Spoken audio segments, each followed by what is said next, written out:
you mentioned auto dealerships, and I Mhm. know that we've had a lot of really good highlights working with auto dealerships. Most of the auto dealerships we work with have the same deal management platform for their deal tracking.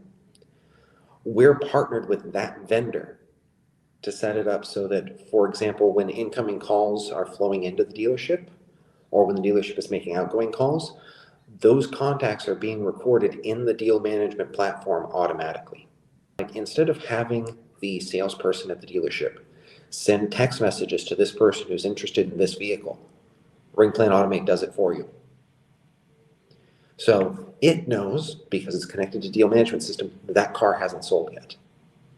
It knows that these 6 people were expressed interest in that make and model. So we're going to auto text blast once a day, once a week, whatever the dealership wants to do, to those people who are interested in that particular model with an offer for that car. Wow, sounds like their sales are gonna just blow up. Exactly. None of that requires human interaction. So you got like auto dealerships right now that are probably wondering, this chat GPT's coming out, all this automation. How am I taking care? How am I trying to take advantage of it?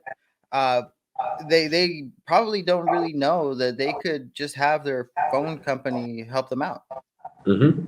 Exactly. Like coming back to like ChatGPT, one of the big things that we're using it for, well, we're using a model similar to it. We're not actually using OpenAI's ChatGPT.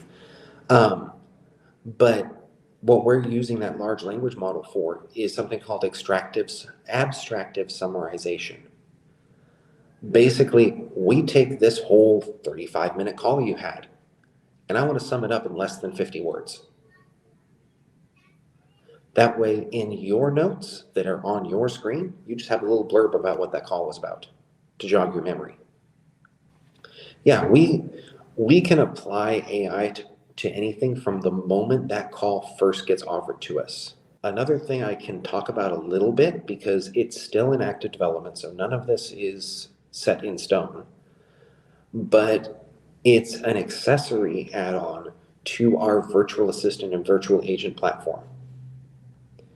And that's actually using something called a federated model, basically several AI models working in concert with each other to act as your first line agent. So when that call gets answered, it's an AI that the person is speaking to. Mm. It's able to extractively summarize what they're calling in about after giving your standard greeting, and then take action based on that, up to and including, and if it's having trouble understanding you, that's okay. Let's transfer you to one of our virtual agents that are able to help you directly.